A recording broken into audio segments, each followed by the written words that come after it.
네. 자, 계속해서 교재 378페이지 펴주시고요. 378페이지. 자, 공기업이에요. 공기업. 공기업.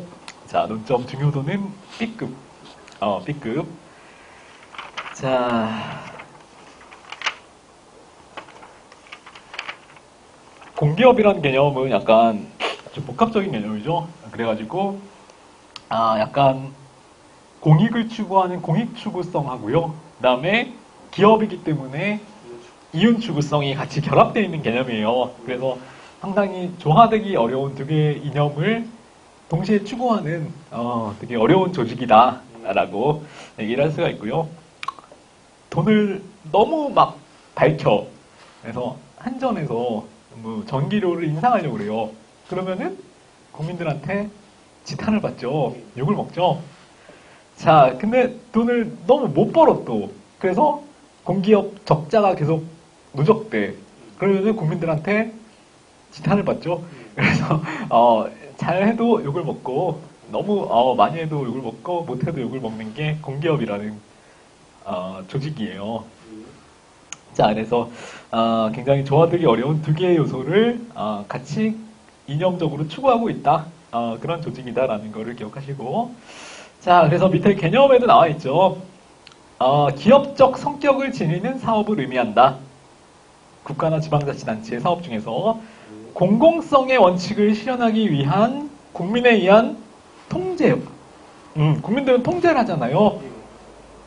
자, 그 다음에 기업성의 원칙을 실현하기 위한 자율성을 어떻게 조화하느냐라는 게 공기업 운영에 대해 관건이에요.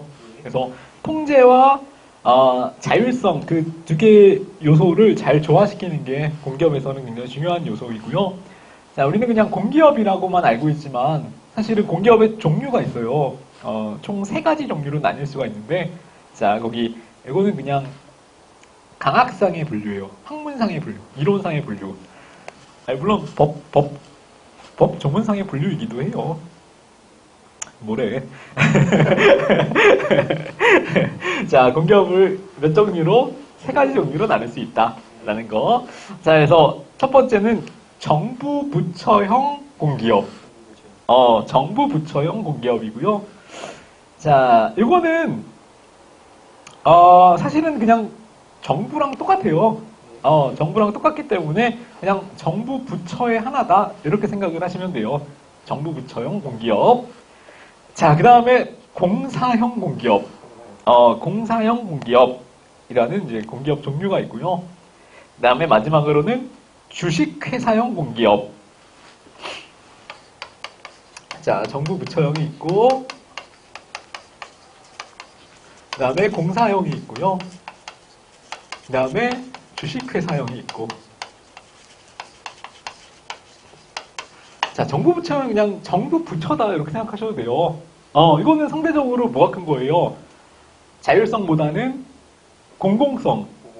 이 훨씬 큰 개념인 거고요. 그 다음에 요 밑으로 가면 갈수록 자율성이 커지는, 반면에 공공성은 떨어지는 성질을 갖는 게 요 공기업의 종류예요, 종류. 그래서 요 세 가지로 공기업을 구분할 수 있다, 나눌 수 있다. 요 내용 일단 먼저 알아두시고, 자, 그러면은 어떻게 나눌 수 있느냐? 그 내용을 일단 조금 짚고 넘어가야겠죠. 그래서 정부 부처형 공기업 밑에 도표를 보시면서 정리를 한번 해볼게요. 정부 부처형 공기업은 뭐냐면은 그냥 관청이다라고 생각하셔도 돼요. 그래서 정부 기관 형태를 띠는 관청기업. 자, 이거고요. 정부 조직법에 의해서 설립이 돼요. 자, 근거법이 정부 조직법. 우리 아까 배웠던 중앙행정기관도 근거법이 정부 조직법이었죠. 자, 그래서 똑같아요. 자, 정부 조직법에 의해서 설립이 되고요. 그 다음에 기업성보다는 공공성이 우선이 되는 거. 얘는 이제 기업성보다는 공공성이 우선이 되는 게 정부 부처형 공기업. 자, 이렇게 알아두시면 되고. 자, 그 다음에 독립된 법 인격이 없다. 예요. 얘네들은 따로 이제 독립된 어떤 기관이 아니고요. 얘들은 그냥 정부 부처에 하나의 그 소속되어 있는 소속 개념이기 때문에 당사자 능력이 없다 이렇게 얘기를 할 수가 있고, 그다음에 정부 예산으로 운영이 된다. 정부 예산으로 운영이 된다라는 것도 되게 중요한 요소예요. 그래서 정부 예산은 근데 나중에 배우겠지만 일반 회계가 있고 특별 회계가 있거든요. 특별한 목적으로 이용하기 위해서 만들어 놓은 회계를 특별 회계라고 하는데, 얘는 정부 부처형 공기업은 정부 예산으로 운영되지만 일반 회계에 적용을 받는 게 아니라 특별 회계에 적용을 받는다. 이거 하나 알아두시면 되고, 자, 그다음에 근거법으로서는 뭐 정부 기업 예산법 뭐 이런 게 있는데 이거 한번 봐두시고, 자, 어떤 내용이 있느냐? 우편. 우리 우편 사업은 사실 중앙정부에서 하는 활동 중에 하나잖아요. 우편. 자, 그래서 이거는 사실 공기업이라기보다는 정부 부처의 하나인 거죠. 그래서 우편, 조달, 그다음에 양곡 관리. 자, 이런 게 있고요. 우체국 예금. 예금 역시 마찬가지예요. 우체국 예금은 정부 부처형 공기업에서 하는 건데, 근데 우체국 보험은 여기 안 들어가요. 자, 그래서 그 차이점이 있고요. 시험에 조금, 우체국 보험을 집어넣어서 출제를 하는 경우도 있어요. 그래서 몇 가지도 약간 좀, 악랄하죠, 악랄. 이런 식의 출제는 좀 지양돼야 되는데, 어쨌든, 그렇게 출제는. 관리가 무역 같은 거 하는 거예요? 그렇지. 양곡, 곡물 관리, 이런 걸 얘기하는 건데요. 자, 그래서 우체국 예금, 그 다음에 우편 사업은 들어가지만 우체국 보험은 들어가지 않는다라는 걸 먼저 기억해 두시고, 그 다음에 조달, 양곡, 우체국 예금, 책임운영기관, 조금 이따 배울 책임운영기관, 이 내용까지가 정부 부처형 공기업, 이 내용이 들어가게 된다라는 내용 기억해 두시면 되고, 얘네들은 기업성보다는 공공성, 공익성이 우선이 된다라는 거 기억해 두시고, 자, 그 다음에 공사형 공기업은 그럼 뭐냐면은, 자, 이거는 정부가 돈을 출자해서 만든 기업을 얘기해요. 돈을 전액 출자해서 설립한 걸 공사형 공기업이라고 하고요. 얘는 독립된 법인이에요, 법인. 법인격을 갖기 때문에 독립적인 법인격을 갖는다라는 내용 기억해 두시면 되고, 근거법은 특별법에 의해서 성립. 특별법에 의해서 성립. 자, 아까는 기업성보다는 공공성이 우선이었죠. 자, 이거는 기업성과 공공성이 둘 다 고려되는 거.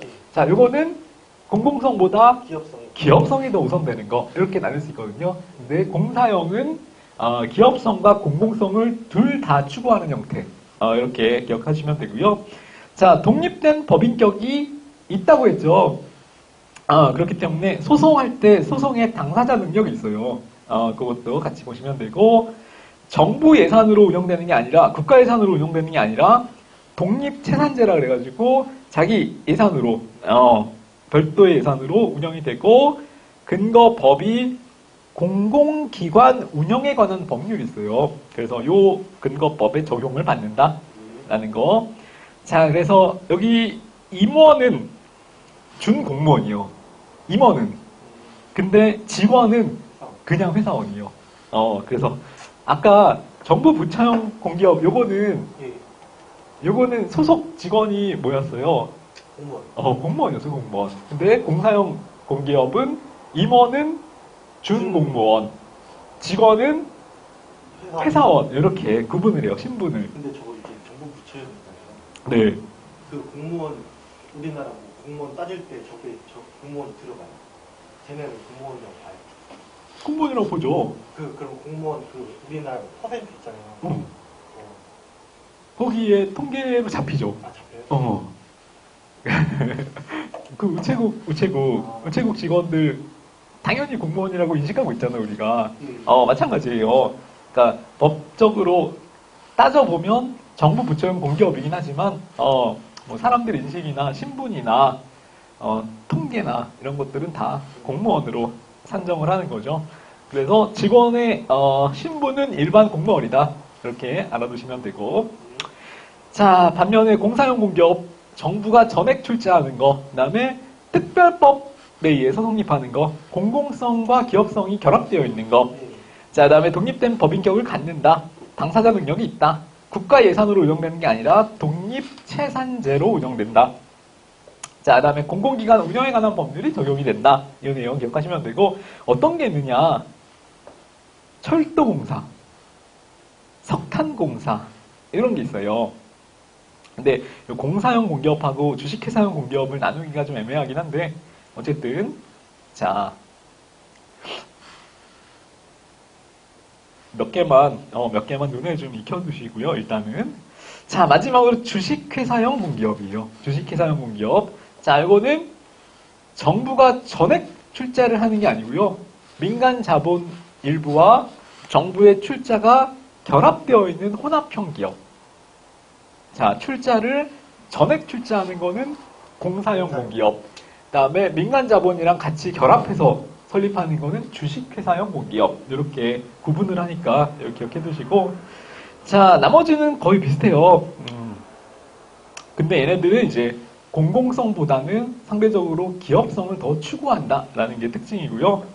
자, 나머지 요소들은 거의 동일하고 밑에 유형, 한국전력공사, 가스공사 이런 데가 대표적인 주식회사형 공기업.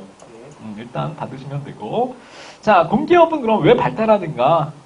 왜 공기업이 발달하게 되는가? 일반적 요인. 자, 첫 번째 민간 자본이 부족하기 때문에 철도나 전력 같은 경우는 민간 자본이 철도 사업이나 전력 사업을 벌이기가 되게 어렵잖아요. 그래서 민간 기업의 참여가 쉽지 않고 민간 자본이 부족하기 때문에 그래서 이제 공기업을 설립하게 되는 경우가 많고요. 자, 다음에 국방, 전략 이런 데는 공기업을 설치하는 게 상대적으로 유리한 경우가 많고. 자, 그다음에 이거 처음에 배웠던 내용인데 자, 우리 시장 실패라는 개념이 있었죠. 자, 시장 실패 특히 요금제는 민간에서 공급하기가 어렵죠. 왜 어려워요?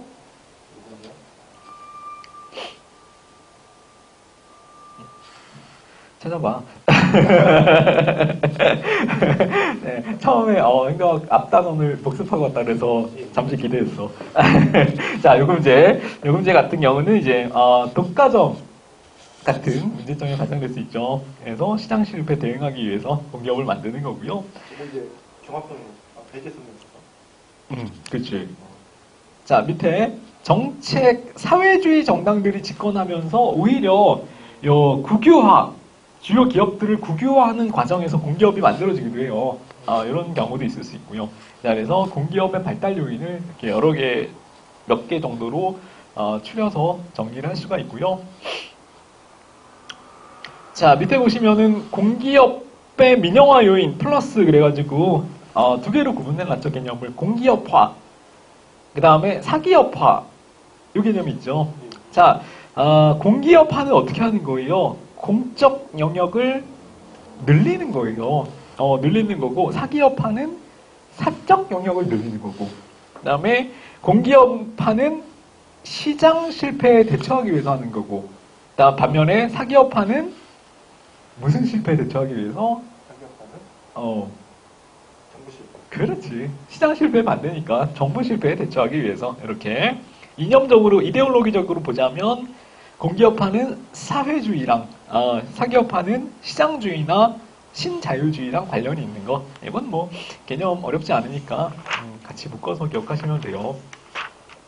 자, 다음 페이지에는 뭐냐면은 공공기관의 운영에 관한 법률.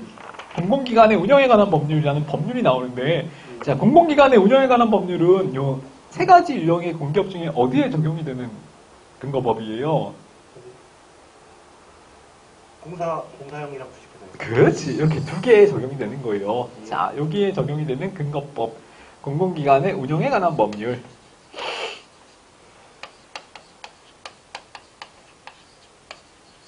자, 그 내용을 보도록 할게요. 되게 중요한 근거법이죠. 그래서 이 내용을 몇 개의 포인트를 잘 정리를 해두셔야 되고, 자, 예전에는 이 법이 있기 전에 공기업 관련된 뭐 정부투자기관 관리기본법, 그다음에 정부산하기관 관리기본법 이런 게 있었어요. 근데 이거를 폐지하고 공공기관의 운영에 관한 법률을 신설하였다. 그게 이제 2007년에 있었던 일. 자, 그 내용 받으시고. 자, 그래서 자, 거기 4조에 공공기관이라고 되어 있죠. 자, 주체를 먼저 받으셔야 돼요.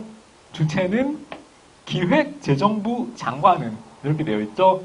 기획재정부 장관은 국가나 지방자치단체가 아닌 법인이나 단체 기관으로서 공공기관을 지정할 수 있다. 이렇게 규정을 하고 있죠. 자, 주체. 일단 여기서는 주체만 잘 확인을 해주세요. 기획재정부 장관은. 자, 근데 밑에 플러스에 보시면은 자, 1항의 규정에도 불구하고 다음 기관은 공공기관으로 지정할 수 없다라는 게 있죠. 자, 이거 공공기관으로 지정할 수가 없어요. 기획재정부 장관도. 그게 뭐냐면은 1호, 2호는 읽어보시고 3호에 방송법에 따른 한국방송공사, 그 다음에 교육방송공사법에 따른 교육방송공사. 자, 이 기관들은 공공기관으로 지정할 수 없도록 규정을 하고 있고요. 왜? 방송의 독립성, 공정성 이런 문제 때문에 그런 거죠. 자, 이것도 같이 받으시고. 자, 공공기관을 이제 구분을 할 때, 자, 공기업. 자, 이거는 이제 공공기관의 운영에 대한 법률에서 구분을 하는 거예요. 공기업, 그 다음에 준정부기관, 그 다음에 기타 공공기관 이렇게 세 개로 나뉘는데, 자, 그 기준이 있어요. 기준. 자, 첫 번째 공기업 기준은 뭐냐면은 자체 수입액이 총 수입에서 차지하는 비중이 2분의 1을 넘어야 돼요. 그러니까 자체 수입액이 총 수입액에서 2분의 1 이상을 초과하는 기관. 자, 그 다음에 정원 기준 50인 이상인 기관. 그거를 공기업이라고 한다. 라는 내용이에요. 공기업이라고 한다. 자, 근데 또 공기업 안에도 종류가 있어요. 시장형 공기업이 있고 준시장형 공기업이 있고. 자, 근데 시장형 공기업은 자산 규모가 무려 2조 이상. 시장형 공기업은 자산 규모가 2조 이상. 자, 상당한 규모인 거죠, 그러니까. 그 다음에 자체 수입액이 대통령령이 정하는 기준, 즉 85% 이상이 자체 수입액이어야 돼요. 85% 이상을 자체적으로 벌어들이는 수입일 것. 자, 그게 시장형 공기업, 시장형 공기업 이렇게 얘기를 하고요. 우리가 알만한 공기업들이 굉장히 많죠. 가스공사, 전력공사, 그다음에 뭐 한국공항공사, 부산항만공사, 석유공사, 맨 뒤에는 강원랜드까지. 강원랜드 2조 이상이에요. 2조 이상. 그 다음에 자체 수입액이 85%가 자체 수입. 자, 강원랜드가 장난 아니에요. 어마어마한 규모예요. 장난 아니죠. 주식회사 강원랜드 이상. 여기 시장형 공기업. 시장형 공기업. 자, 그 다음에 밑에 준시장형 공기업은 요 두 개 기준을 충족 못 시키는 그런 이제 공기업. 2조 이상이 안 되거나 수입액이 85%가 안 되거나 뭐 이런 거겠죠. 저는 시장형 공기업이 아닌 준시장형 공기업. 한국 마사회. 도로공사는 약간 여기에 시장형이 되기에는 좀 부족해요. 한국 도로공사는 도로나 철도 이 부분은 좀 약하고 가스, 전력, 석유 이 정도는 돼야 돼요. 강원랜드까지. 강원랜드가 마사회보다 도로공사나 철도공사보다 잘 나가는 거예요. 자, 그 다음에 조폐공사, 그 다음에 수자원공사, 인천항만공사라고 있죠. 자, 근데 위에 부산항만공사는 시장형이었어. 근데 인천항만공사는 시장형까지 못 되고 준시장형. 자, 그러니까 부산항만공사가 훨씬 잘 되잖아요. 부산이 항만이 발달해 있으니까. 그래서 부산항만공사는 시장형, 그다음에 인천항만공사는 준시장형 이렇게 구분을 하는데 이 종류를 다 외우기가 힘들어요. 그래서 시험에 나왔던 거 몇 개만 기억을 하시면 돼요. 강원랜드 나왔고요. 부산항만공사랑 인천항만공사 두 개 구분하는 거 나왔고요. 그 다음에 마사회, 도로공사, 철도공사 나왔고요. 그 다음에 위에 가스공사, 전력공사, 인천국제공항 이런 것들 나왔으니까 그런 것들 위주로만 한번 봐두세요. 다 외우지 마시고. 자, 그래서 이거 공기업 자체 수입액이 2분의 1을 초과하고 정원이 50영 이상이어야 된다. 그 중에서 시장형은 자산 규모가 2조 이상이고, 자, 2조 이상이고죠. 2조 이상이고. 그러니까 5어가 아니라 엔드. 2조 이상이고, 자체 수입액이 85%를 넘어야 돼요. 이거 어마어마한 액수예요. 그래서 이 두 개를 충족할 때만 시장형 공기업이 될 수 있다. 강원랜드가 그렇다. 결론, 강원랜드가 잘 나간다. 뭐 이런 얘기를 할 수가 있겠죠. 다 외울 수 없기 때문에 몇 개 중요한 것만, 시험에 나왔던 것만 정리하시고. 자, 준정부기관은 공기업이 아닌 기관 중에서, 정원은 그래도 50인 이상 되는 거. 자, 요거를 심지어 50인을 100인으로 바꿔서 나온 적도 있어요. 100인 아니고 50인 기억하시고, 준정부기관, 그 다음에 기타 공공기관. 근데 시험에는 시장형이랑 준시장형 나누는 거, 이게 많이 중점적으로 등장을 하니까 그것만 정확하게 기억을 해두시면 돼요. 자, 그 다음에 나머지는 쭉 그냥 보시면 되고, 좀 뒤에 그림으로 정리를 할 거니까 넘기시고, 382페이지에 8번 내용이 조금 중요해요. 그래서 공공기관의 경영을 그러면 어떻게 하느냐? 공공기관의 경영. 자, 이 내용을 한번 봅시다. 자, 주체를 먼저 보세요. 기획재정부 장관은, 자, 조직 운영이나 정원, 인사, 예산 등에 관한 경영 지침을 공기업에 통보하도록 이렇게 권한을 규정하고 있고요. 주체는 기획재정부 장관. 이거 기억하시고. 자, 그 다음에 공기업의 장이죠, 장. 자, 주무기관장은 기관장과 성과 계약을 체결한다. 자, 계약직이에요, 사실. 이 공기업 사장도 계약직이란 말이에요. 그래서 어떻게 하느냐, 밑에 3번에 경영 실적을 평가하고 실적이 부진한 공기업 내지는 준정부기관의 기관장이나 이사는 해임을 건의하거나 요구할 수 있음. 야, 사는 게 힘들어요. 공기업 사장도 실적 그 부진에 시달려야 돼. 기재부 장관은 어마어마한 권한이 있죠. 자, 그렇기 때문에. 하지만 기재부 장관도 대통령, 먹이사슬 같이, 대통령의 이제, 눈치를 보면서, 뭔가 성과를 또 내야 되는 입장이 있죠. 대통령한테는 을이고요. 다른 공기업 사장한테는 갑이 되는 관계에 있는 거죠. 상대적이에요, 인생은.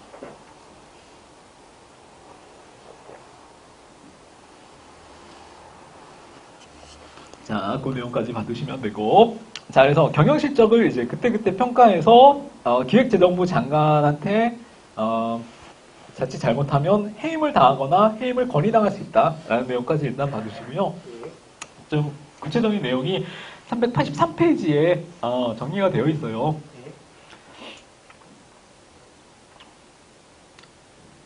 자, 그래서 여기 밑에 도표를 보시면은, 자, 1번의 공기업이라고 나와 있는 부분을 보세요. 1번의 공기업.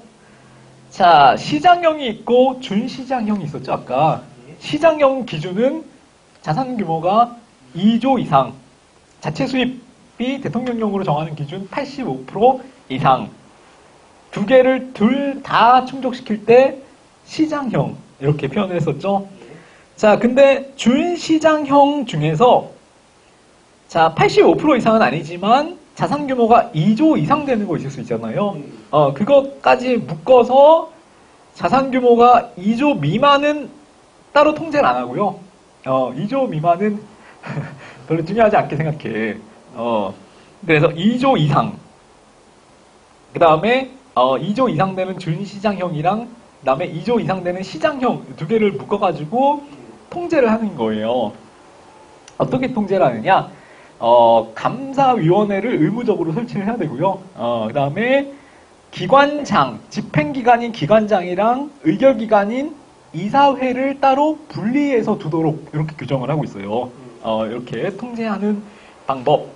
자산 규모가 2조 원 이상 되는 시장형은 당연히 들어가고 준시장형 중에서도 2조 이상이 될 때는 통제를 받는다라는 내용 기억하시면 되고, 자, 그 다음에 공기업 위에 화살표 보시면은, 자, 기관장은 어떻게 임명되느냐, 공기업 사장은 어떻게 임명되느냐 이거예요. 자, 공기업 사장은 임명권자는 대통령이에요. 임명권자는 대통령이에요. 대통령의 임명장을 받아야 돼. 자, 그 다음에 근데 그냥 하는 게 아니라 요 기관장의 제청을 받아야 돼요. 기관장이 대통령한테 이 사람이 적합할 것 같습니다 라고 이제 올리면 거기 이제 중에서 대통령이 최종적으로 임명을 하는 거예요. 자, 그래서 기관장은 주무기관장이 제청해서 대통령이 임명한다. 대통령이 임명한다. 이렇게 기억하시면 되고,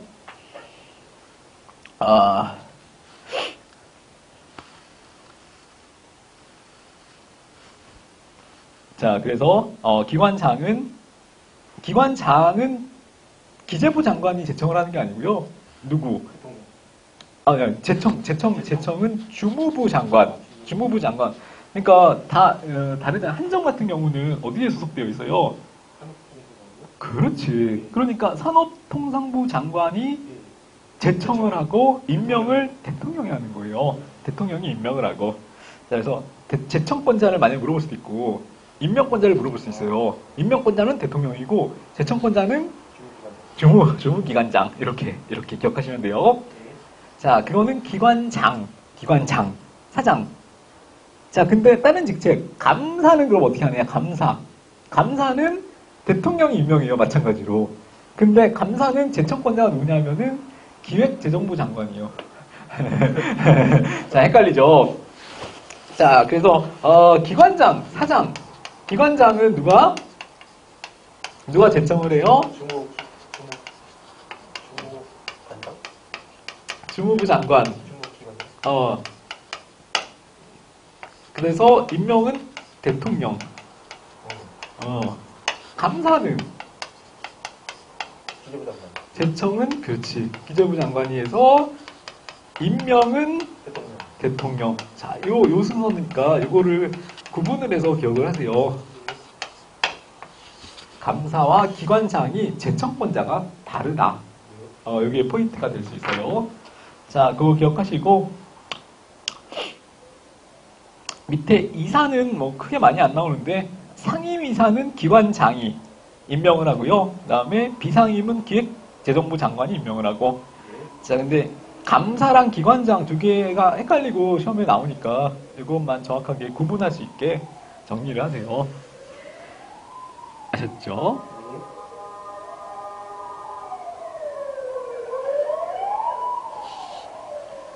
어이구야. 불이 났네, 불이 났어.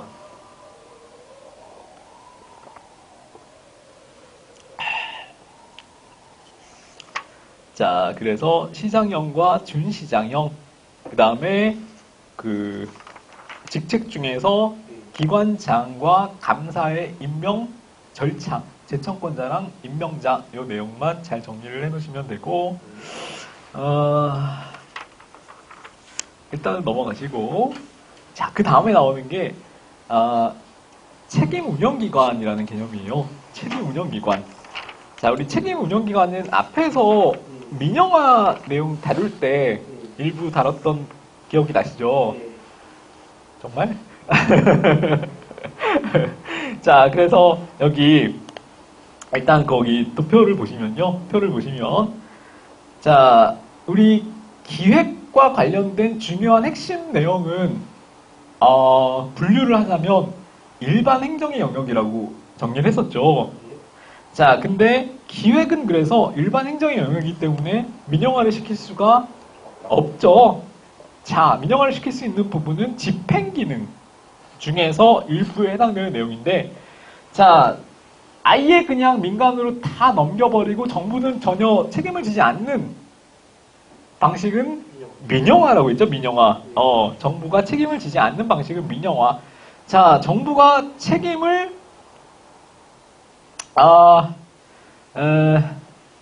생산은 민간에서 하는데 정부가 책임을 지는 형태. 그거는 그렇지. 민간이탁. 그 다음에, 정부가 민간의 기법을 동원해서 생산도 정부가 하는 형태. 그게 그렇지. 책임 운영 형태였죠. 책임 운영 형태. 자, 그러니까 여기서 배우는 거는 밑에 생산도 직접 정부 책임으로 하는 책임 경영을 배우는 거예요. 책임 경영. 자, 그래서 책임 경영을 실현하는 기관을 책임 운영 기관 이렇게 얘기를 한다는 거죠. 자, 근데 밑에 보시면은 A 행정기관 그래가지고 자, 책임 운영 기관을 두 개 종류로 또 나눌 수가 있어요. 자세히 들여다보면 자, 어떤 기관이 있냐면은 책임 운영 기관 중에서 중앙 책임 운영 기관, 그 다음에 또 다른 구분은 소속 책임 운영 기관. 자, 중앙 책임 운영 기관이랑 소속 책임 운영 기관 이렇게 두 개로 나눌 수 있다는 거죠. 책임 운영 기관에 중앙 책임 운영 기관이 있고 소속 책임 운영 기관이 있고. 자, 근데 중앙 책임 운영 기관은 하나밖에 없어요. 특허청 하나밖에 없어요. 그래서 보통 우리가 책임 운영 기관이다 이렇게 얘기할 때는 중앙 책임 운영 기관을 얘기하는 게 아니라 소속 책임 운영 기관을 얘기한다 이렇게 생각을 하셔도 돼요. 자, 여기까지 일단 그 개념 체계를 잡아주시고 자, 책임 운영 기관의 개념 있죠? 개념. 자, 결정하는 사무는 책임 운영 기관으로 넘길 수가 없죠. 그래서 반드시 정부가 수행하는 사무 중에서 집행만, 그렇지. 집행적 사무만. 자, 왜? 공공성은 유지하면서 자, 민간 기법으로 운영하는 것이 바람직할 때. 그때 하는 거죠. 자, 그 다음에 성과 관리를 강화할 필요가 있을 때. 그때 하는 거죠. 자, 기관 운영의 자율성은, 책임 운영 기관에서 자율성은 높아지죠. 높아지고, 다만 성과에 대해서 책임을 지는 형태가 책임 운영 기관. 여기서 책임 운영 기관의 기본 개념, 요거 알아두시면 돼요. 결정 사무 아니고 집행 사무.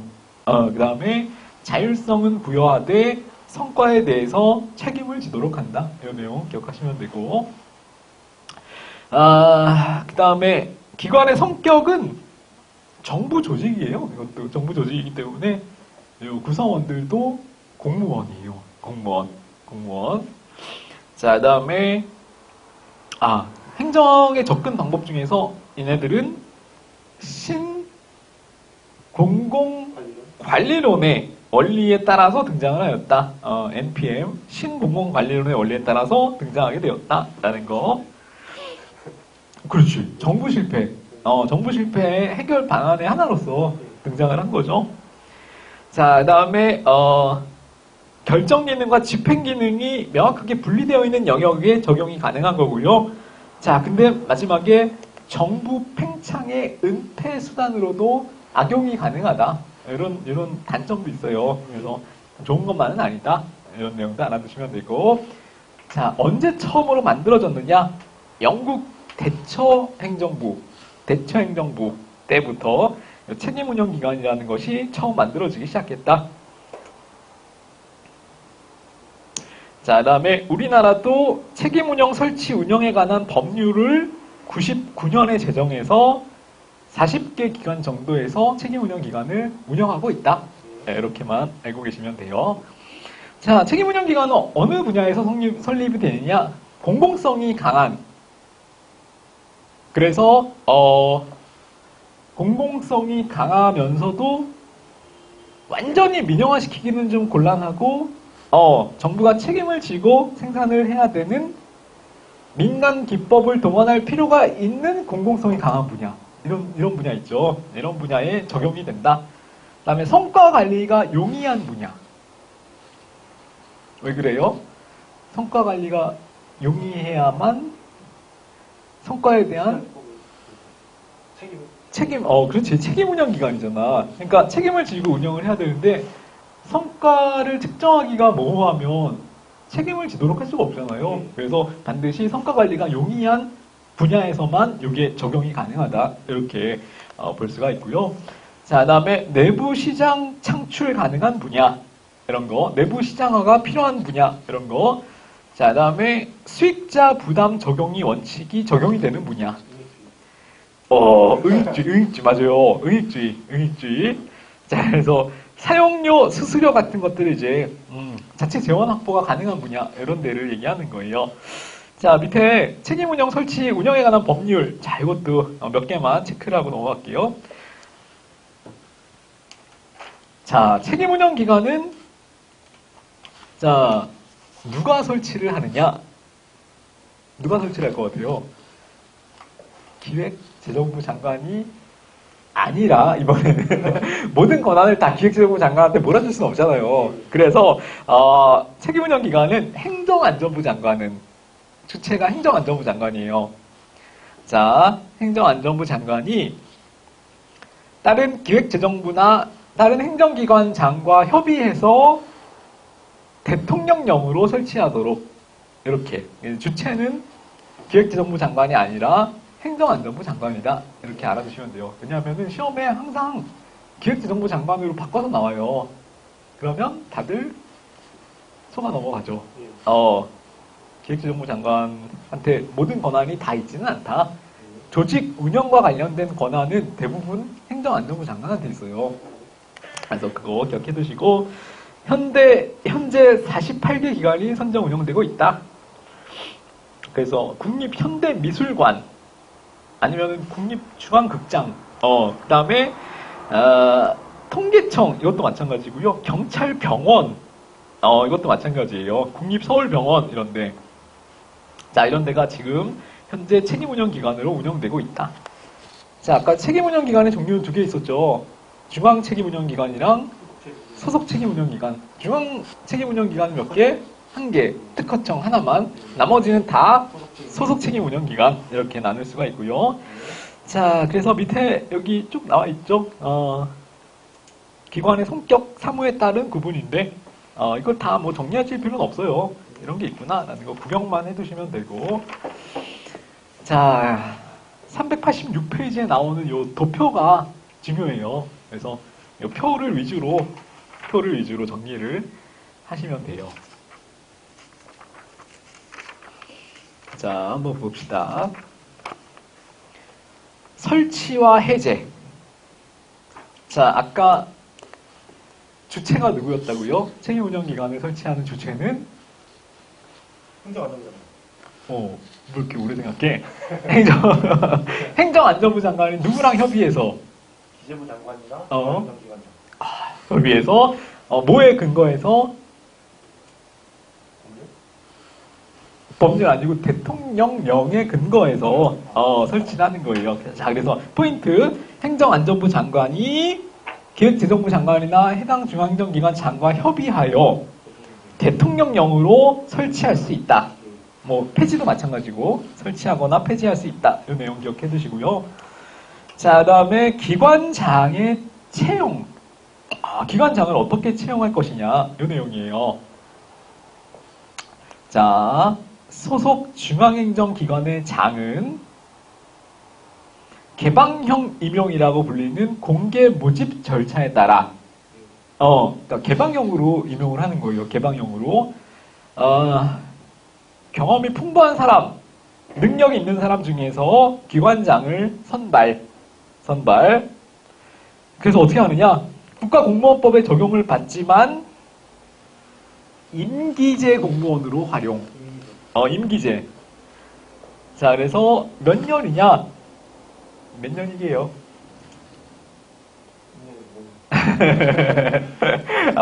2년에서 5년. 자, 임기가 정해져 있다는 거예요. 국가공무원법 임기제 공무원 규정을 적용해서 2년에서 5년까지 범위 내에서 채용을 할 수 있다. 계약직인 거죠. 계약직 공무원. 소속 기관장은 계약직 공무원으로서 준공무원 2년에서 5년의 범위 내에서 채용을 할 수가 있다. 그래서 이것도 많이 숫자를 바꿔요. 뭐 2년 이내에서, 3년 이내에서 이렇게 바꾸는데 다 틀리고요. 2년 이상, 5년의 범위에서 이거 기억하시면 되고. 자, 근데 밑에 성과가 탁월한 경우에는 자, 근무 기간을 추가로 3년 범위에서 연장할 수 있도록 함. 자, 그러니까 최장 얼마인 거예요? 8년.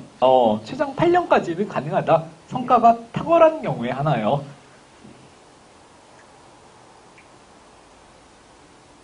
자, 그 내용까지 기억하시면 되고요. 채용과 관련해서는 요 임기 숫자만 잘 기억하시면 돼요. 2년, 5년, 그다음에 성과가 탁월한 때에는 3년 연장 가능. 이렇게 기억하시면 되고. 자, 기관장의 밑에 면직 규정이 있어요. 기관장의 면직 규정. 자, 소속 중앙행정기관의 장은 자, 종합평가 결과 소속 책임운영기관의 사업 성과가 불량한 경우 사업 성과가 별로 없어. 불량했다라는 표현을 써요. 불량한 경우 기관장을 운영심의회를 거쳐서 면직할 수 있음. 자를 수가 있다는 거죠. 자, 그러니까 뭐 국립중앙극장 같은 경우에는 문화체육장관이 이 사람의 성과가 불량하다고 판단해서 면직할 수 있다 라는 거죠. 파리 목숨이에요. 이런 표현을 쓰면 안 되겠구나. 다시 신분이 불안정한 상태에 놓여 있어요. 이렇게. 자, 그 다음에 밑에 중기관리계획이라고 되어 있죠. 자, 이거는 이제 행정안전부 장관이, 주체가 행정안전부 장관이고, 보통 계획 같은 거 이제 수립을 하잖아요. 자, 이거는 이제 보통 3년 아니면 5년인데 계획은, 이때는 책임운영기관 관련된 계획은 5년 단위로. 자, 숫자 몇 개 나왔죠? 아까 임기가 2년, 5년. 그 다음에 플러스 3. 그 다음에 여기 계획은 5년 단위로 누가?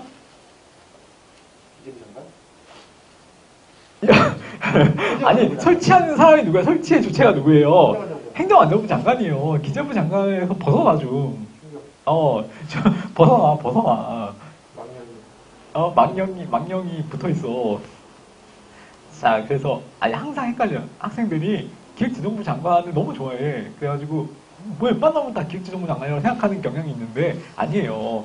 예산이나 계획과 관련된 내용만 기획재정부 장관이고요. 그 외에 이제 조직을 운영하는 일반 권한을 갖고 있는 사람은 행정안전부 장관이에요. 자, 그래서 행정안전부 장관이 5년 단위로 관리 운영 전반에 대한 계획, 그 다음에 운영 지침을 수립한다라는 거 기억해 두시고. 자, 임용 권한. 자, 이거 뭐냐면은 책임운영기관에서 일하는 소속 직원을 누가 뽑을 것이냐 이거예요. 자, 직원이니까 당연히 그 중앙행정 기관장이 요 임용 권한을 갖고 있다라는 거죠. 자, 소속 중앙행정기관장한테 임용 권한이 부여되어 있어요. 그러니까 국립중앙극장 직원은 누가 뽑는 거예요?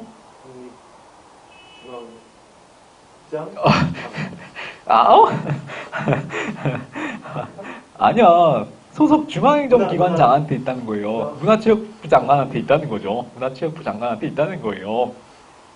자, 그래서 그거 혼동하지 마시고요. 혼동하지 마시고, 소속 중앙행정기관의 장한테 뭐가 있다? 임용 권한 일체가 부여되어 있다라는 거. 그러니까 소속 중앙행정기관장이라는 개념하고 책임운영기관장이랑 혼동하시면 안 돼요. 책임운영기관장이 그 책임 운영 기관을 총괄하는 국립중앙극장장이 책임 운영 기관장인 거고요. 그다음에 책임 운영 기관이 소속되어 있는 중앙행정기관장, 문화체육부 장관이 여기서 얘기하는 소속 중앙행정기관장인 거고, 이렇게 혼동하시면 안 돼요. 자, 근데 임용시험은 뒤에 책임운영기관장이 실시한다. 자, 그러니까 임용권은 누구한테 있다? 책임 운영 기관이랑. 아니요. 임용권은 소속 중앙행정기관장에 있다. 이럴래? 근데 시험은 누가 실시한다? 또 하나 까는 거예요. 소속 책임운영기관장이 시험을 보는 거고, 세부적인 시험을 보는 게 책임운영기관장인 거고, 큰 의미에서 임용권은 중앙행정기관장한테 있고, 이거 구분하세요. 왜냐면 이것도 바꿔서 시험에 나와요. 하늘씨 같은 학생들이 많기 때문에 이런 것들을 용케 시험에 자주 출제를 하죠. 그래서 다시 한번 정리를 하실 필요가 있죠.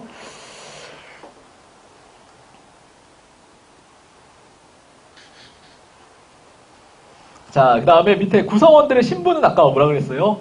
요 직원 신분. 공무원이에요, 공무원. 직원 신분은 공무원. 자, 그 다음에 총정원이 대통령령으로 정해져 있다. 이런 내용도 같이 보시면 좋고요. 자, 밑에 예산이랑 회계 있죠? 예산이랑 회계. 책임운영기관 특별회계로 운영을 하는 거예요. 책임운영기관 특별회계. 일반회계가 아니라 특별회계로 운영을 한다. 특별회계 기억해 두시고. 자, 그 다음에 근거법은 정부기업 예산법. 정부기업 예산법이 적용이 된다. 라는 거 기억해 두시고. 정부기업 예산법이 적용되고, 회계는 특별회계에 적용을 받는다. 이렇게 기억하시면 된다는 거예요. 자, 그 다음에 특별회계는 계정별로 중앙행정기관의 장이 운영을 하는데, 자, 이걸 통합해서 관리하는 관리자가 있어요. 이게 누구예요? 기획재정부 장관. 자, 예산을 통합해서 관리 운영하는 사람이 기획재정부 장관. 그 다음에 책임운영기관을 설치하거나 폐지하는 사람은 행정안전부 장관. 그렇지. 자, 여기까지 정리하시고. 자, 밑에 성과계약이라고 되어 있죠. 성과계약. 자, 중앙책임운영기관장. 누구예요? 중앙책임기관은 하나밖에 없었잖아. 특허청. 기관장은 국무총리와 성과계약을 체결하는데, 자, 소속 책임운영기관장은 성과계약을 체결할 때 소속 중앙행정기관장과 뭐를 체결한다? 성과계약을 체결한다. 성과계약을 체결한다. 1교시를 못 넘기네. 집중력이 고갈되기 시작하시네요. 너무 과음하지 마. 바카스 너무 과음하지 마세요. 카페인 너무 남용이에요. 야, 무슨 바카스를 술 마시듯이 마셔. 사실 술 마셔? 잘 안 마셔요? 카페인만? 바카스만? 자, 어쨌든 과음은 안 좋으니까 적당한 선에서 드시길 바라겠고요. 자, 그래서 특별회계는 운영하는 사람은 중앙행정기관의 장이었죠. 통합해서 관리하는 사람은 그렇지, 기획재정부 장관. 이것만 기억을 해두시면 되고요. 성과계약. 그래서 소속 책임운영기관의 성과계약은 소속 중앙행정기관의 장과 체결한다. 라는 거 기억해 두시고, 아까 중앙책임운영기관장 특허청은 국무총리와 성과계약을 체결한다. 이것도 기억해 두시고. 자, 그 다음에 평가기구라 그래가지고요. 성과평가를 누가 하느냐? 자, 중앙행정기관 안에 뭘 두냐면은 소속 책임운영기관 운영심의회를 둬요. 그러니까 예를 들어서 국립중앙극장을 심의하기 위해서 성과평가를 하기 위해서는 문화체육부 기관 산하의 중앙극장 운영심의회라는 걸 설치한다는 거죠. 심의회 기억해 두시고. 자, 근데 밑에 보시면은 행정안전부 장관 밑에 소속하에는 책임운영기관 운영위원회를 설치하도록 한다. 자, 이것도 이원화되어 있어요. 행안부 장관 소속 하에는 책임운영기관 운영위원회를 설치하고요.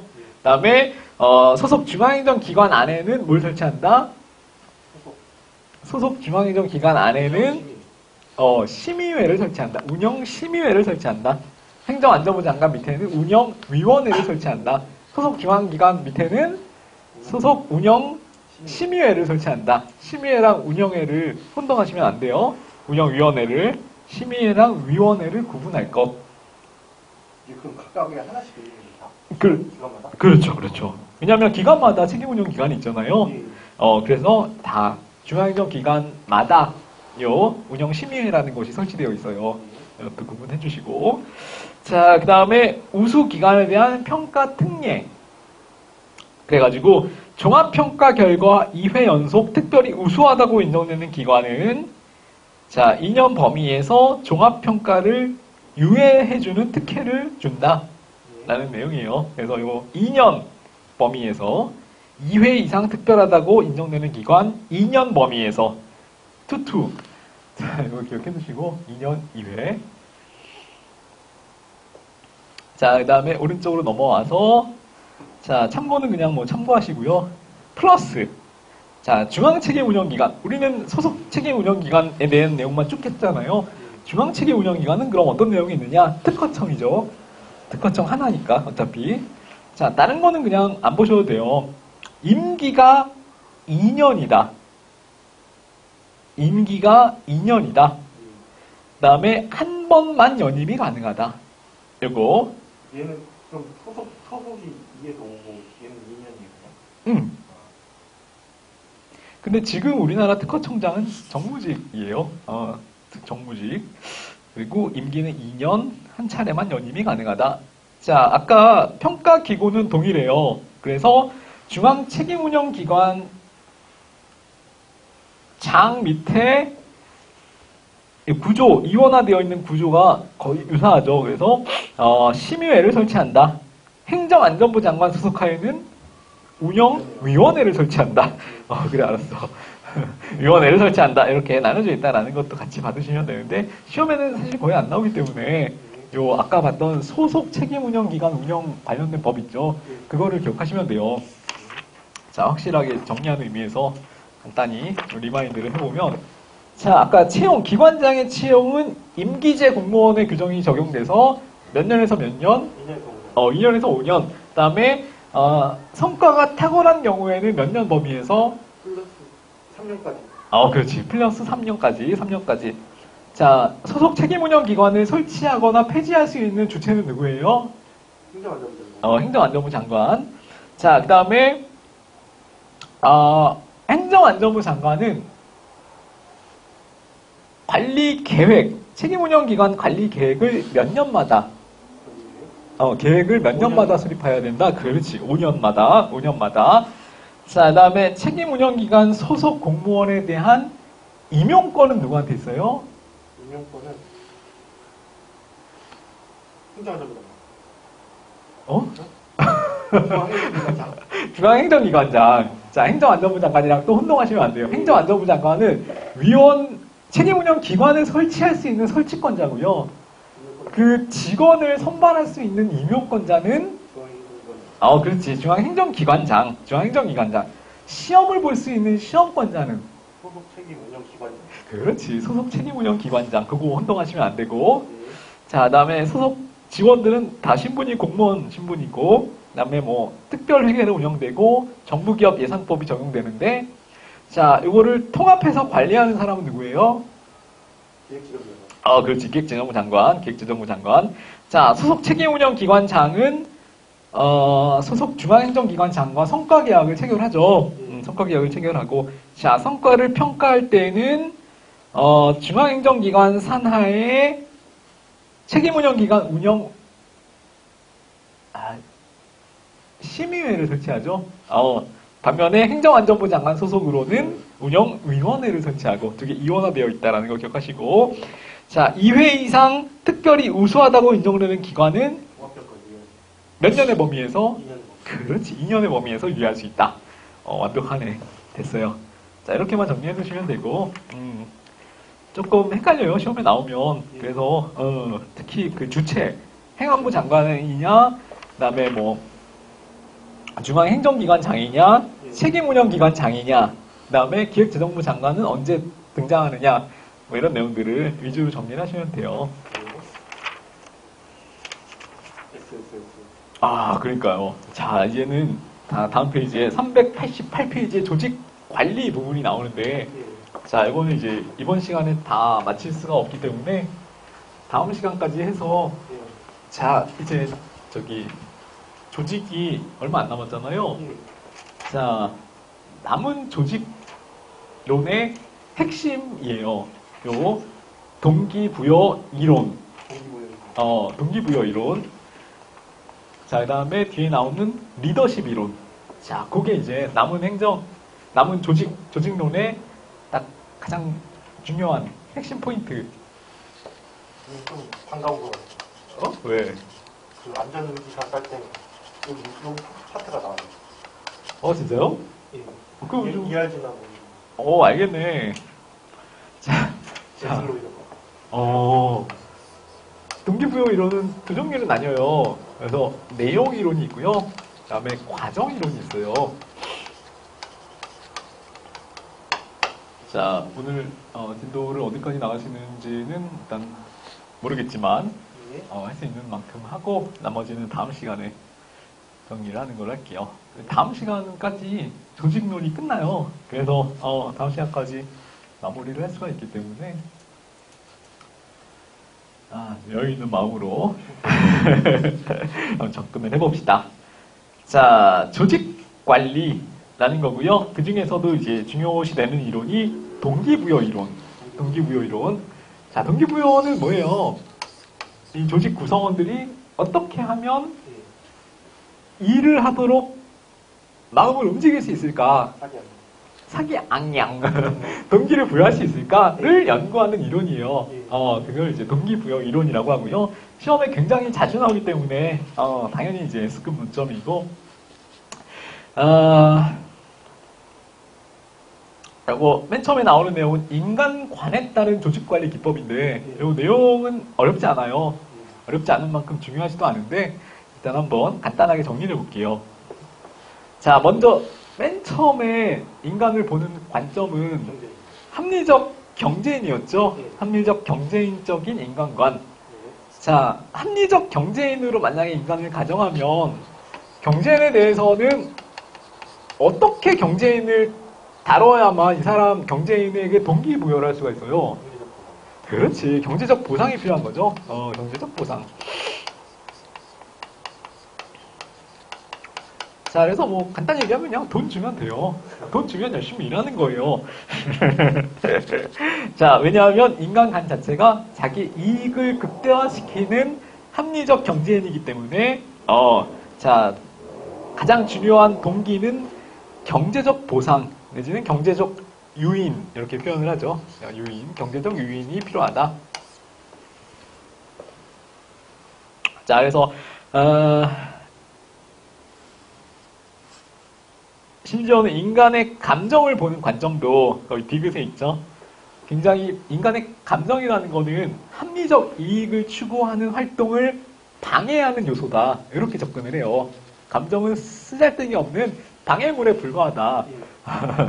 사랑 개나 줘. 뭐 이런 느낌으로 접근을 하는 게 합리적 경제인적인 인간관이라는 거예요.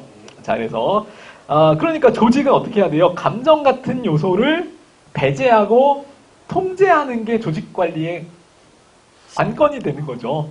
네, 그래서 감정을 어떻게 효율적으로 통제하고 배제할 수 있느냐, 이런 식의 조직 설계가 필요하다고 보는 게 여기 경제인, 합리적 경제인적 인간관에서 추구하는 특징이고요. 자, 그래서 관리 전략 다른 거 없고요. 용어를 기억해 두세요. 교환형 관리. 교환형 관리라는 거는 이제 이 사람의 노동력과 돈을 교환하자. 이거예요. 그러면은 따라온다. 경제적 보상이랑 같은 의미인 거죠. 교환형 관리. 표현이 좀 생소할 수 있기 때문에 표현 기억해 두시고, 교환형 관리. 자, 그래서 생산과 업적에 따라서 경제적 보상과 유인 체계를 확립함. 이건 뭐 어렵지 않죠? 표현이 처음 나온 교환형 관리라는 표현을 잘 기억해 두세요. 교환형 관리. 자, 그 다음에 경제인 인간관 이후에 등장한 사회. 그렇지, 사회인이었죠, 사회인. 이거는 과학적 관리론 이후에 나왔던 인간관계론의 근거가 되는 인간관이었죠. 인간을 시장 실패? 뭐라 그랬어요? 시장 실패 때 나온 거 아니에요? 그렇지, 그때쯤. 그렇지, 그 시점에 나왔죠. 깜짝이야.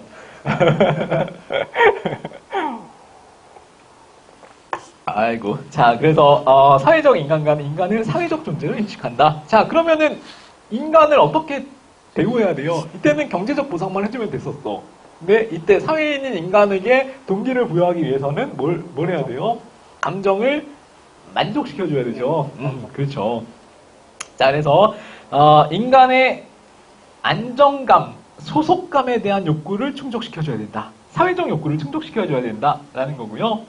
자, 근데 사회적 인간관도 역시, 인간의 감정에 대한 만족을 교환적으로 관리해야 된다. 그래서 교환형 관리의, 크게 보면 교환형 관리의 일종인 거예요. 여기서는 경제적 보상을 추구했지만, 유인책으로 삼았지만, 여기에서는 감정적인 만족을 교환형으로 이렇게 관리를 하면, 이 사람, 사회인인 인간을 만족시킬 수가 있었다.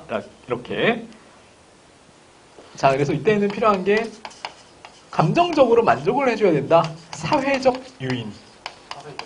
사회적 유인. 근데 이건 역시, 교환형 관리라는 측면에서는 동일했다. 자, 그래서 경제인과 사회인까지 동시에 같이 교환형 관리 방식이 적용이 될 수 있었다. 이렇게 기억을 하시면 돼요.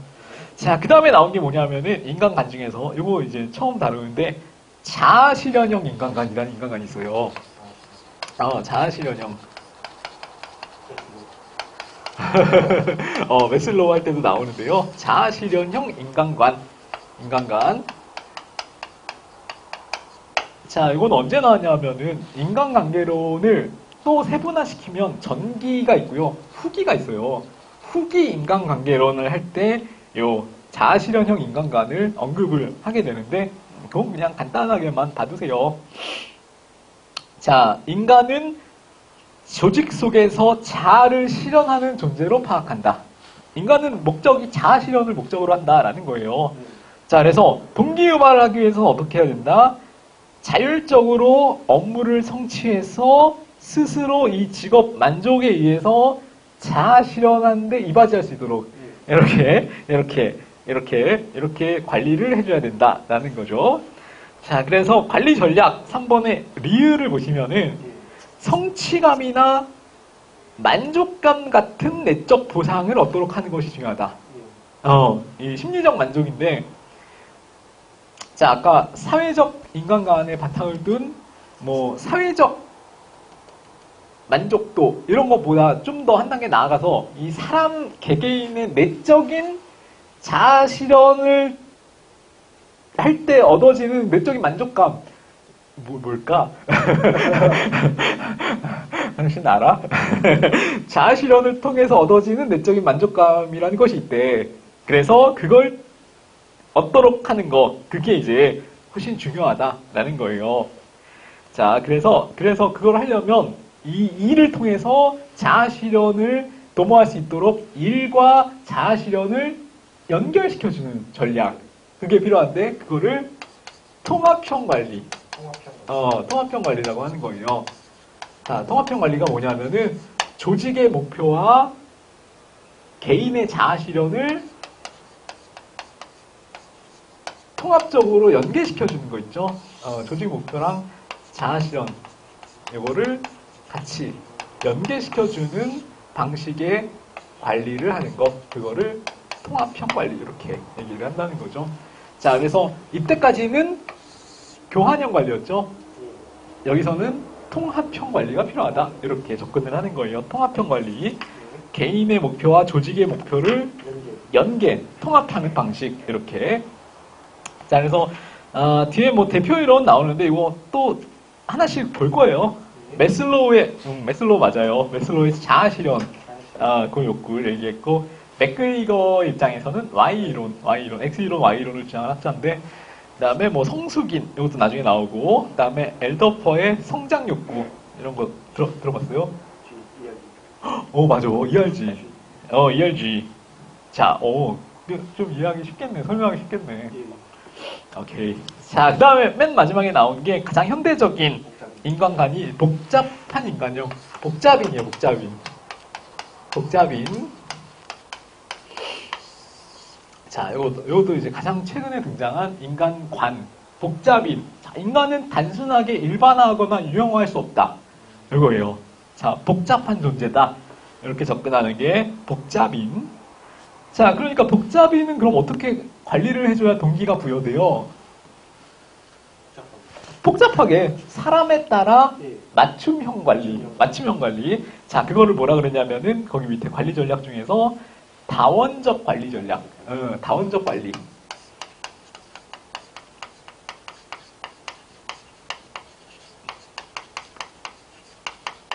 자, 그래서 세 개 정리했죠. 첫 번째는 경제인과 사회인은 교환형 관리. 그 다음에 자아실현형 인간관에서는 통합형 관리. 조직 목표랑 자아실현 연계시켜주는 통합적 관리. 복잡인에서는 개별적으로 다 맞춤형 관리를 해줘야 된다. 그래서 다원적 관리. 세 가지 방식의 이제 관리 방식이 있다라는 거를 기억하셔야 돼요. 인간관에 따라서 다르다. 자, 그것만 잘 정리를 하시면 되고. 자, 이제 본격적으로 391페이지에 동기부여의 내용이론부터 볼게요. 내용이론. 둘 다 S급이라서 다 중요해요. 내용이론, 과정이론을 다 잘 정리를 하셔야 돼요. 자, 그래서 동기라는 거는 뭐냐? 사람들이 일정한 방향으로 행동하도록 원인을 제공하는 것. 그래서 일정한 방향이라는 거는 조직에서는 일을 열심히 하도록 만드는 동력의 집합체를 동기라고 한다. 자, 동기부여 이론 밑에 내용이론이 있고 과정이론이 있어요. 내용이론은 동기를 유발하는 게 도대체 뭐냐? 라고 설명하는 이론. 자, 그래서 인간의 욕구는 도대체 뭐고, 인간의 욕구에서 어떻게 이거를 잘 욕구를 배열할 때 이거를 동기를 유발시키도록 이 사람을 유인해낼 수 있을까? 이걸 연구하는 게 내용이론이고요. 내용이론. 과정이론은 뭐냐면은 이 인간 행동이라는 게 내용보다도 어떤 과정을 거쳐서 동기가 유발되느냐 하는 그 과정 측면에 초점을 두는 거예요. 자, 그래서 어떠한 방법으로 이 욕구를 좀 진작시킬 수가 있고 어떠한 방법으로 욕구를 충족시켜줄 수가 있는가 하는 과정에 초점을 두는 게 과정이론. 자, 근데 밑에 보시면은 내용이론 엄청 많고 과정이론도 엄청 많죠. 이거를 다 볼 거예요. 다 중요하기 때문에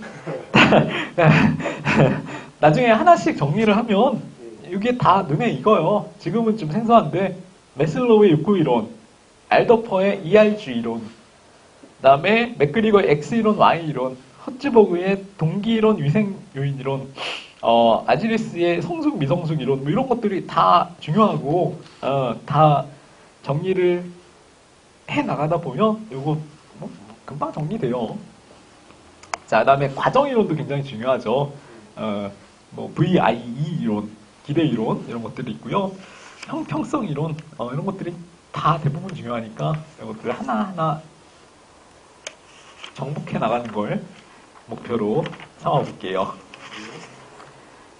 자, 처음에 나오는 거는 뭐냐면은 이거는 많이 들어보셨을 거예요. 메슬로우의 욕구 계층 이론. 메슬로우의 욕구 계층 이론이요. 자, 메슬로우는 욕구를 5개의 계층적 구조를 갖는다라고 분류를 했죠. 자, 그래서 오, 맞아. 5개니까 생 앞글자 따서 사, 존, 자 이렇게 기억하시면 되고요. 생은 생리적 욕구, 안은 안전 욕구, 사는 사회적 욕구, 조는 존경의 욕구, 자는 자아 실현의 욕구. 자, 자아 실현형 인간관에 관련이 있는 내용이겠죠? 자아 실현형 인간관, 자아 실현 욕구. 자, 이렇게 5개로 나눴고요. 밑에 보시면은 자, 이 5단계와 내용 부분을 설명해 놓은 표가 있죠.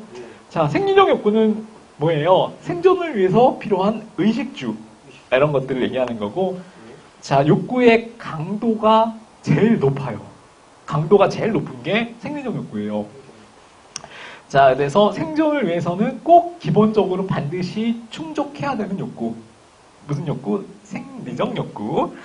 자, 그 다음에 밑에 안전 욕구는 보호 욕구, 방어 욕구 이런 거, 혹은 뭐 미래에 대한 불안으로부터 미래의 불안감을 해소하는 욕구 이런 것들도 포함이에요. 자, 그 다음에 사회적 욕구, 소속감, 우정, 친목 이런 것들 느끼고자 하는 욕구를 얘기하는 거고, 존경, 사람들로부터 존경받기를 원하는 욕구, 명예욕. 자, 그래서 그리고 마지막으로 자아 실현 욕구는 가장 추상적이고 고차원적인 욕구. 저는 아직까지 도달해 본 적이 없는 것 같아요. 저는 어느 정도일까? 사회적 욕구 정도? 자, 그래서 성취, 능력 발전, 이런 것들. 그 다음에 뭐 잠재적 역량을 최대한 실현하려는 욕구. 자, 이런 것들을 자아 실현의 욕구라고 부를 수가 있고요. 자, 이렇게 욕구를 5개로 나눴는데, 자, 어떤 전제를 바탕으로 하고 있냐면은, 욕구는 첫 번째, 계층이 있다. 욕구는 계층으로 나뉘어진다. 5가지의 욕구가 단계적인 계층을 이루고 있다. 이렇게 접근을 한 거죠. 자, 그 다음에 욕구의 순차성이라는 특징을 정리를 했는데, 이거 뭐냐면은, 한 단계가 욕구가 어느 정도 충족이 되어야 다음 단계의 욕구로 이행될 수 있다. 그 단계가 순차적으로 적용이 된다라는 게 순차성. 자, 그 다음에 욕구의 상대적 충족이라는 것은 뭐예요? 한 단계 욕구가 절대적으로 완벽하게 충족이 돼야 다음 단계로 넘어가는 게 아니고, 어느 정도만 충족이 되면, 상대적으로 어느 정도만 충족이 되면 다음 단계로 진행하려는 욕구가 생겨난다. 이거예요. 자, 그거를 욕구의 상대적 충족 이렇게 표현을 했고요. 자, 그 다음에 욕구의 부분적 충족. 자, 인간은 뭔가 욕구에 있어서 불만족을 갖고 있는 존재다. 항상 욕구 불만에 시달리고 있다. 이렇게 전제를 하고 있다는 거죠. 인간의 욕구는 항상 부분적으로만 충족되어 있다. 이렇게. 자, 그 다음에 충족된 욕구는 어떻게 된다? 이미 동기 유발 효과가 사라졌다. 이미 충족이 되면은 그거는 동기 유발 요인으로서의 효과가 없는 거예요. 거기서 이제 끝. 자, 그래서 이런 전제들, 5가지의 전제들을 바탕으로 이루어진 모형이 마슬로우의 욕구 계층 이론이에요. 내용은 전혀 이해하기가 어렵지가 않아요. 그래서 요 시험에 나오면은 요 전제들이 많이 시험에 나오기 때문에 표현들만 잘 기억해 두시고, 욕구의 절대적 충족이 아니라 상대적 충족. 어느 정도만 충족되면 다음 단계로 이행하려고 한다라는 거. 인간은 항상 욕구 불만에 시달린다. 욕구의 부분적 충족. 그다음에 충족된 욕구는 동기유발 요인으로서 의미가 없기 때문에 충족된 욕구의 약화 현상. 그거 이런 표현들만 잘 기억하시면 되고요.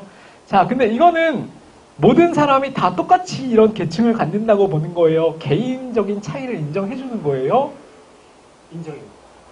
아니에요. 획일적인 이론이에요. 획일적. 그래서 이거는 굉장히 획일적인 이론이기 때문에 모든 사람들이 다 이런 5개의 욕구를 갖고 있으며, 모든 사람들이 생리적 욕구가 충족되어야 안정의 욕구로 나가고, 사회적 욕구로 나가고, 존경의 욕구로 나가고, 자아실현 욕구로 나간다라고 획일적으로 전제하는 거예요. 획일적으로. 자, 그러니까 이거는 개인의 특성이나 다양성을 인정 안 해주는 거죠. 그래서 개인차를 고려하지 못한 획일적 욕구 설정에 한계가 있다. 이렇게 비판을 받는 거고요. 자, 그 다음에 욕구의 중복 현상이 가능하지만 이를 설명하지 못한다. 이 욕구는 하나씩 이행된다. 이렇게 접근을 하는 거잖아요. 근데 이 욕구가 두 개가 중복돼서 겹쳐서 하나의 동기로 작용을 하는 현상을 설명 못한다는 거죠. 그럴 수가 있잖아요. 욕구가 여러 개가 겹쳐서 나의 동기 유발 요인으로 작용을 할 수가 있잖아. 근데 그거를 이제 인정 안 했다는 거고요. 자, 욕구가 퇴행되는 현상. 얘는 순차적으로 올라가는 현상만 염두에 뒀기 때문에 욕구가 경우에 따라서 퇴행하고 퇴행하는 현상, 후퇴하는 현상. 자, 이거를 설명하지 못한다라는 비판을 받는 게 이 이론이에요. 그래서 이 이론 비판점까지 같이 기억을 해두시고, 자, 밑에 나오는 엘더퍼의 ERG 이론. 예전에 NRG라는 그룹이 있었. 모르겠구나. 진짜? 나이가 좀 있구나. 할 수 있어라는 노래를 불렀던. 오! 나이가 좀 있구나. 자, 그래서, 갑자기 생각이 났군요. 선생님은 H.O.T 세대. H.O.T를 막 이렇게 보고 자란 세대 그런 의미가 아니라 H.O.T랑 동갑인 세대. 그런 의미예요. H.O.T랑 친구. 신화랑 친구. 선생님 고등학교 때 친구가 신화의 김동완이라고 친구는 아니고 그냥 같은 같은 그 학교 동기 정도. 그때도 연예인 했었어요? 연습생이었죠, 연습생. 연습생.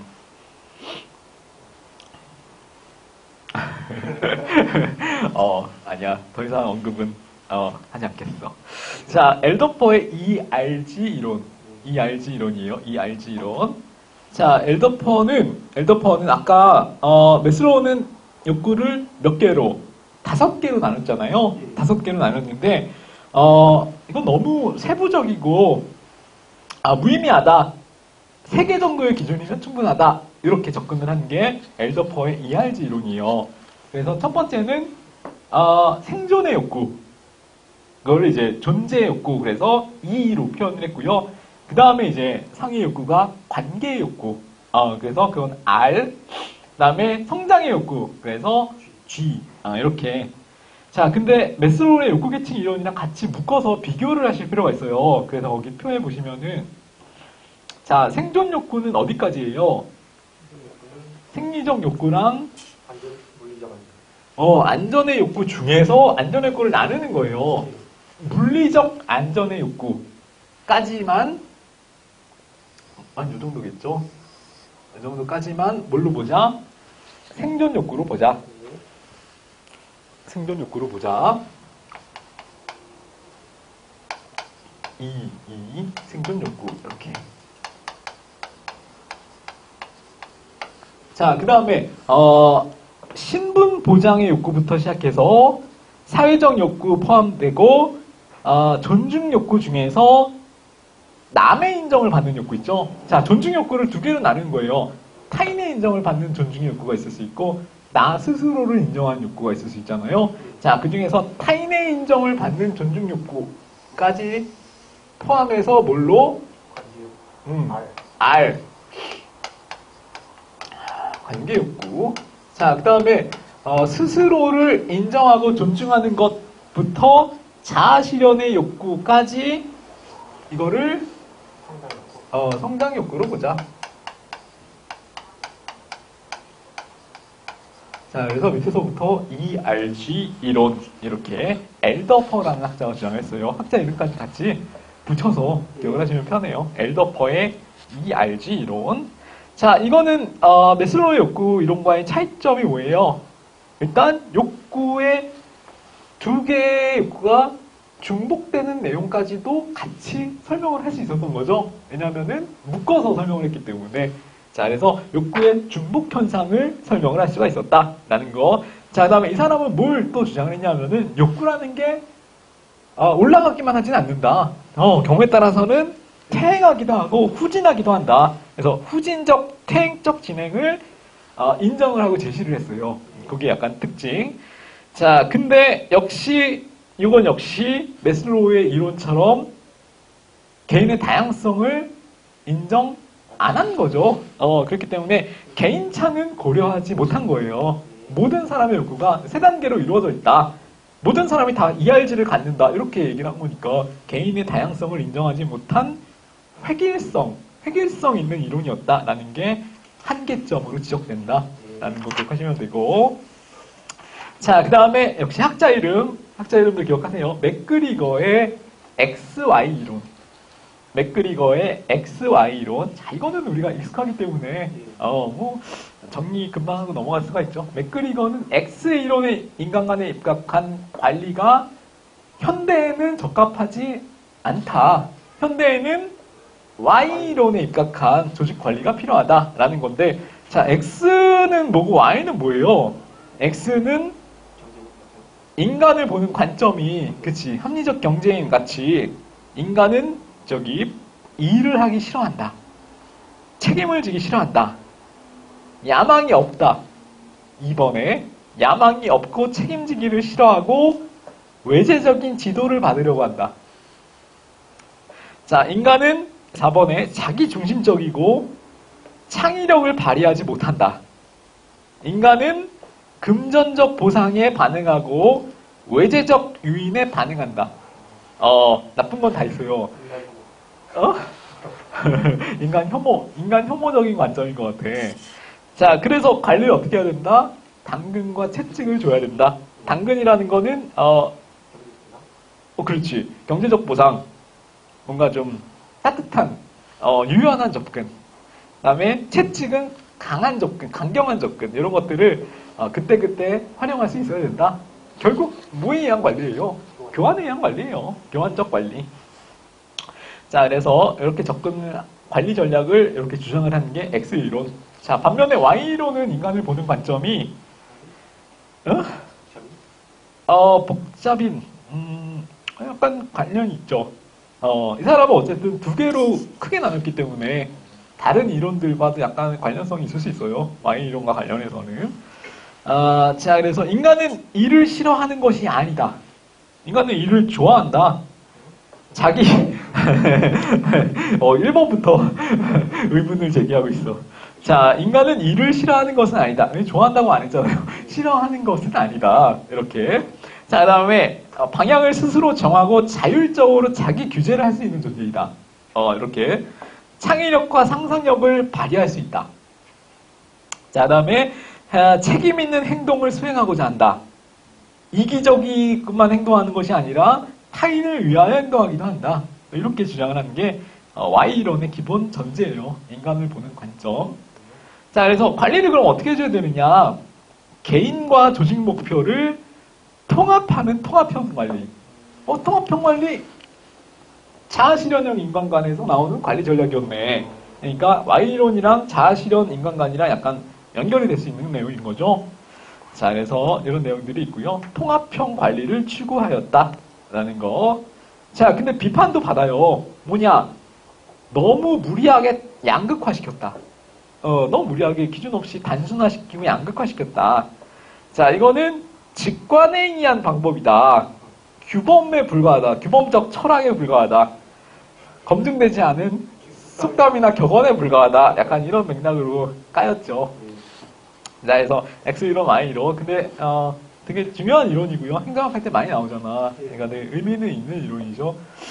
자, 현대에는 Y이론에 따른 관리 전략이 중요하다, 필요하다, 이렇게 접근을 했고요. 자, 성장인 모형 4번. 이번에는 아지리스의 미성숙 성숙 이론. 자, 근데 이거는 사실 이론적인 독창성이 별로 없고요. 아까 봤던 X이론, Y이론을 그대로 적용시켜도 돼요. 미성숙이는 X이론, 성숙이는 Y이론. 근데 현대에는 뭐가 Y이론인 성숙인이 발전한 거고 현대에 적합하다, 이렇게 접근을 하면 되고요. 나머지 읽어보시면은 내용적으로는 X이론, Y이론이랑 매치시키시면 돼요. 미성숙이는 4번에 변덕스럽고 피상적 관심, 예속적 지위, 단기적 안목, 자아의식의 결여. 되게 고급스러운 어휘로 인간을 혐오, 인간 혐오, 학구적으로 혐오 뭐 이런 느낌이죠. 자, 그다음에 Y론 성숙이는 장기적 안목, 능동적 활동, 다양한 행동 능력, 대등 우월적 지위와 자아와 의식의 통제 능력이 있다, 자율성이 있다, 뭐 이런 거죠. 자, 그래서 관리 전략의 특징 밑에 뭐 Y론에 대한 지지가 함축되어 있다. Y론이랑 맥락을 같이 한다. 이런 의미예요. 어렵진 않고요. 자, 그 다음에 밑에 이번에는 허츠버그의 욕구 충족 요인 이원론. 욕구 충족 요인 이원론이에요. 자, 이건 뭐냐면 아까는 욕구라는 것이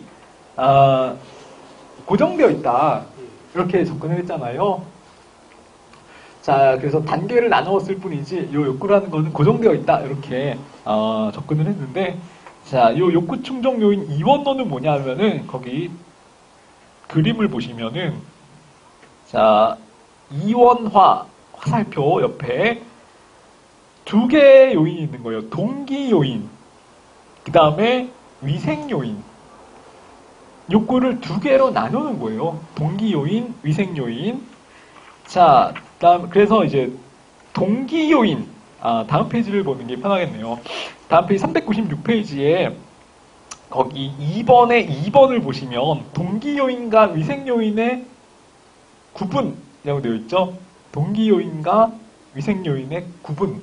자, 위생 요인은 뭐냐면은 이거를 충족 안 해주면 불만이 생기는 요인. 자, 이거를 충족 안 해주면 불만을 갖게 되는 요인을 위생 요인이라고 불렀어요. 자, 위생 요인. 다른 말로는 불만을 갖게 된다 그래서 불만 요인. 자, 이건 뭐냐면은 직무의 근무 환경적인 요인.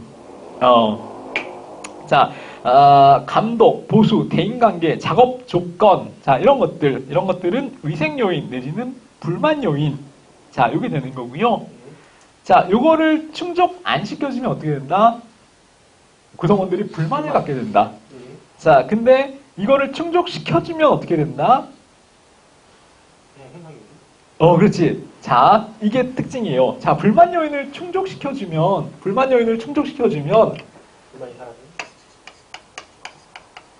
만족을 하진 않는다. 다만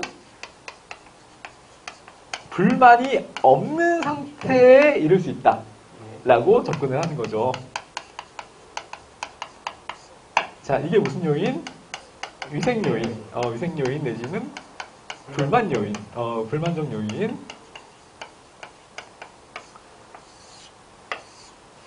자, 근데 욕구를 두 개로 나눴잖아요. 자, 이것 말고 만족을 주는 요인이 따로 있다. 그거를 동기 요인이라고 부른다라는 거예요. 동기 요인. 그래서 얘는 만족을 주는 요인.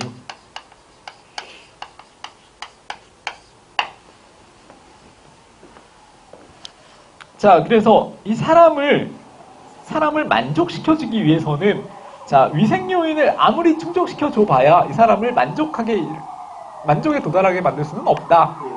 만족. 너무 왜 이렇게 불이 4번 났어? 크리스마스. 되게 가깝게 느껴지는데요? 우리 건물에 불 난 거 아니야?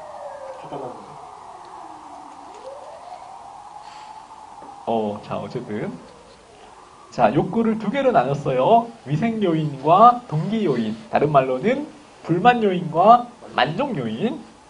자, 그래서 위생 요인, 불만 요인은 이거를 충족시켜주지 않으면 불만이 생기지만 충족시켜줘도 만족에는 이르는 것이 아니라 그냥 불만이 없는 상태에 이른다라는 거고요.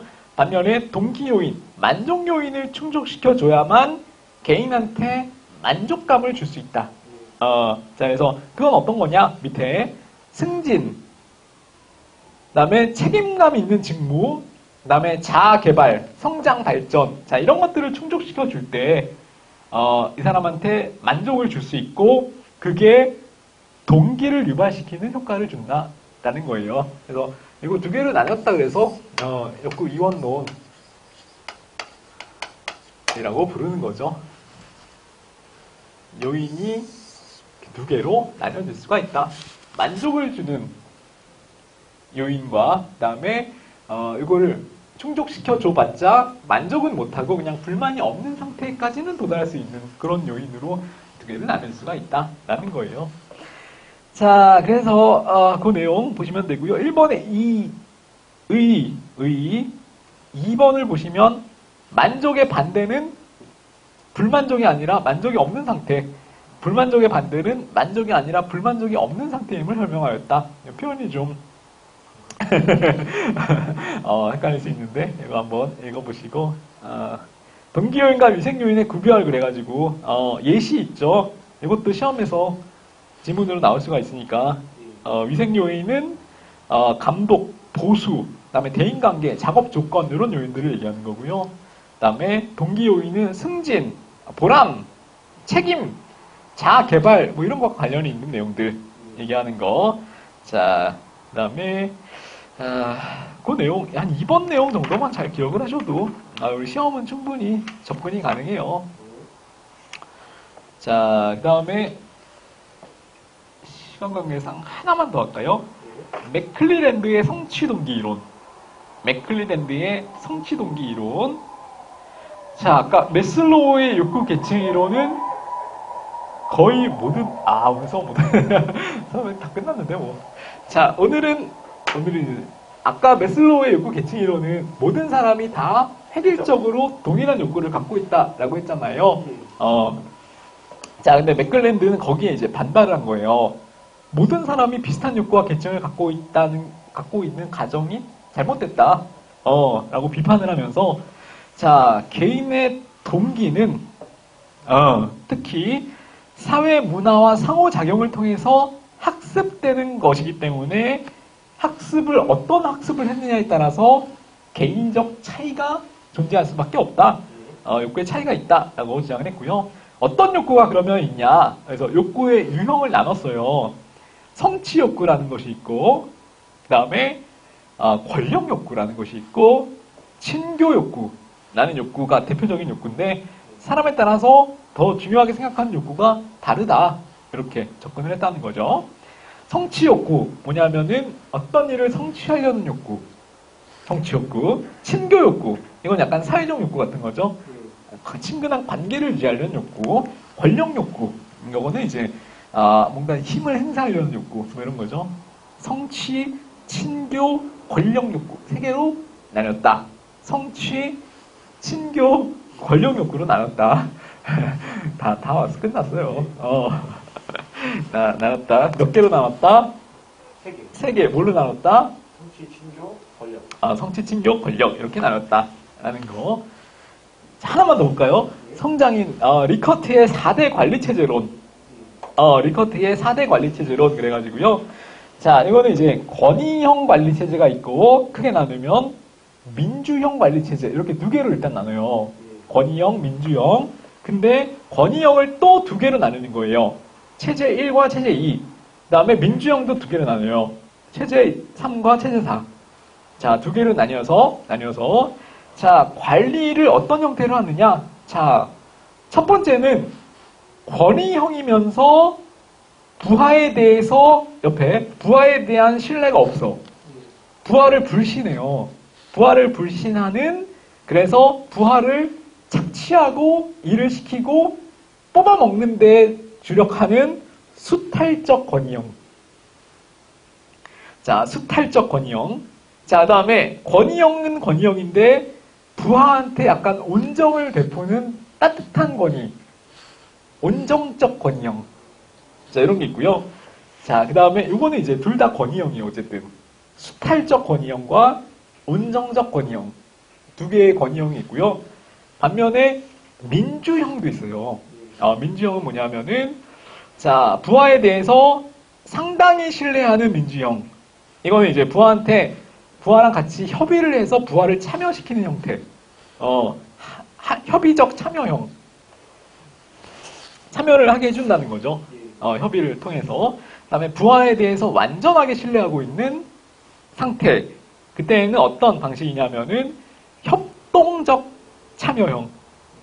협동이라는 건 같이 하는 거잖아요. 네. 그건 부하 능력을 완전히 신뢰하고 있을 때 하는 거고, 그다음에 그냥 완전까지는 아니고 상당히 신뢰하고 있을 때는 협의적 참여형, 협의만 같이 한다. 라는 거죠. 협의랑 협동 요거 구분해 주시고, 그래서 총 4개의 관리자의 어떤 형태가 있다. 관리 형태가 있다. 이렇게. 자, 근데 연구의 결론은 그럼 뭐예요? 4개 중에서 어떤 게 제일 생산성 향상에 좋다? 4번. 4번은 뭐예요? 완전한 지금 완전한 신뢰 기반을 둔 무슨 참여형? 협동 참여. 그렇죠. 협동적 참여형이 가장 생산성 향상에 이바지할 수 있는 관리 방식이다. 이렇게 주장을 했다는 거예요. 시간 관계상 딱 여기까지만 하고 나머지 내용은 복잡일 모형부터 다음 시간에 이렇게 하는 걸로 할게요. 이 내용 되게 중요하니까 잊지 마시고요. 다음 시간에 더 중요한 내용 또 다룰 거니까 그리고 다음 시간까지 해서 조직론을 마무리 이렇게 하도록 하겠습니다. 자, 오늘 고생하셨고요. 크리스마스 성탄 잘 보내시고 뭐 할 거 있어? 공부해야지 뭐. 좀 잠이라도 푹 주무시고 그렇게 보내시고 수요일 날 26일 날 뵙도록 하겠습니다. 네, 수고하셨습니다. 알겠습니다. 네.